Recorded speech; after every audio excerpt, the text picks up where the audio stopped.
Et bonjour, c'est Nicolas de Immobilier Compagnie. Et dans cette vidéo, je vais te donner pas un, pas trois, mais 5 trucs pour payer moins d'impôts. Tu vas voir, ça va être sympa. Écoute-la avec attention. C'est parti. Alors on va commencer par un truc tout con, mais c'est tellement con que en vérité, moi je me rends compte toujours avec amusement qu'il y a énormément de personnes qui ne le font pas ou qui ne le font jamais. Le truc c'est le suivant. Quand tu as ta feuille d'impôt, anticipe l'année suivante sur les tranches dans lesquelles tu te situes. Alors ça veut dire quoi? En France on fonctionne avec un système de tranches et tu payes tes impôts par tranche. Et quand tu vas passer sur l'année d'après, selon ton statut, si tu es salarié, entrepreneur, tu as globalement une vision normalement sur tes revenus d'une année sur l'autre. Essaye d'anticiper les revenus de l'année suivante et surtout, essaye de faire en sorte, si tu dois changer de tranche, de rentrer correctement dans la tranche.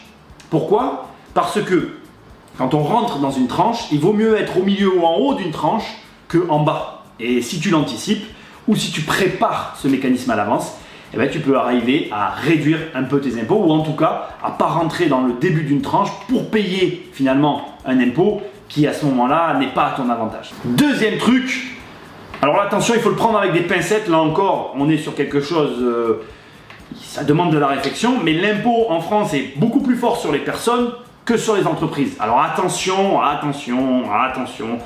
Effectivement, selon comment c'est perçu, on peut me dire l'opposé. Mais là encore, si tu fais appel à la bonne personne, que tu es bien conseillé, tu verras que, renseigne-toi, ça sera intéressant, c'est un bon exercice ça. Tu vas voir que l'impôt sur les sociétés est moins fort en France que sur les personnes. Et ça peut être un moyen d'aborder selon ton profil, selon tes revenus, l'impôt différemment et peut-être d'alléger ta feuille d'impôt en fin d'année. Troisième truc, et là encore on est toujours sur le côté entreprise, c'est tout con. En fait, quand tu as une entreprise ou que tu es chef d'entreprise, il y a un mécanisme qu'on a tendance un peu à négliger. L'avantage, et qui n'est pas négligeable, voilà, ça rime presque, c'est que en tant que chef d'entreprise, en tant que dirigeant de société, tu as l'avantage de maîtriser tes revenus. Et si tu les maîtrises, tu peux revenir à mon premier conseil et être plus stratège sur la tranche dans laquelle tu te situes ou alors en fonction de tes projets dans l'année en cours.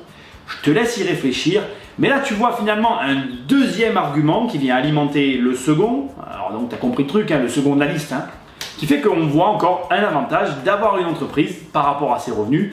C'est indéniable et ma foi irréfutable. Le quatrième truc, c'est tout con. Il y a tout un tas de petites règles à connaître en fait. Il y a plein de petits trucs qui peuvent venir agrémenter ta feuille d'impôt et l'alléger. Alors je ne vais pas te faire une immense liste exhaustive de tout ce que tu peux faire, sinon la vidéo elle va durer des heures et quand on parle d'impôt en général, rapidement on décroche au niveau de l'attention, c'est comme ça. Si tu es toujours là sur la quatrième règle, tant mieux.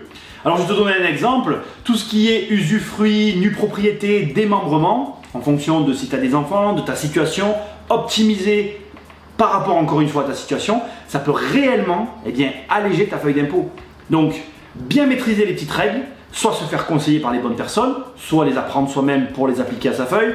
Ça reste risqué en fonction de ce qu'on fait, il ne faut pas faire n'importe quoi en matière fiscale, mais dans les deux cas, que tu choisisses l'une ou l'autre des deux formules, maîtrise les petites règles pour optimiser ta fiscalité et tu verras que finalement tu vas payer beaucoup moins d'impôts, ne serait-ce qu'avec le démembrement, ce que je viens de te citer là, tu peux déjà faire pas mal de choses.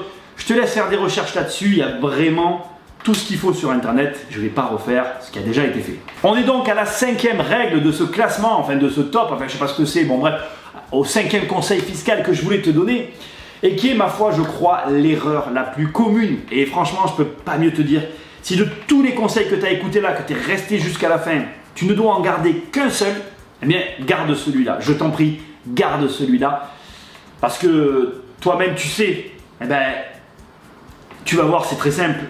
Ne reproduis jamais en matière fiscale le montage de quelqu'un d'autre. C'est vraiment l'erreur la plus commune, la plus faite. Ça se dit, ça, Bon, ouais, je crois. C'est vraiment l'erreur que je vois le plus souvent. On va prendre le montage de quelqu'un, on va l'adapter à soi, on va le reproduire et bim, l'erreur fatale. Chaque feuille d'impôt, chaque personne admet un montage fiscal différent. Et donc, il n'y a pas d'autre manière de faire que d'adapter le montage fiscal à sa situation, à ta situation. Et donc, finalité, soit tu vas t'orienter vers du conseil fiscal qui sera donc payant, on va pas se voiler la face, soit tu vas devoir apprendre qui va te coûter du temps et de l'argent et de la perte. Bon, tu peux le faire, hein. Je suis pas en train de te désespérer de cette voie-là, tu peux tout à fait apprendre.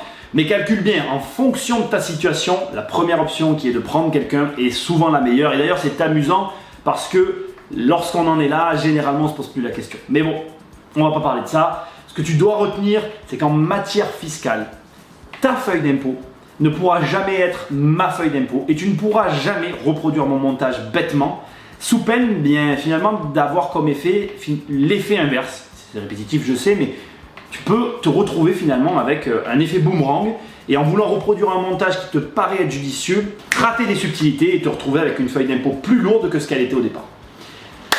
Si tu as aimé la vidéo, mets-moi un like, partage-la à tous ceux qui ont besoin de quelques petits conseils simples sur leur feuille d'impôt. Moi je te dis à très bientôt dans une prochaine vidéo. Salut! Non, tu t'en vas déjà? Investir, c'est plus fort que toi.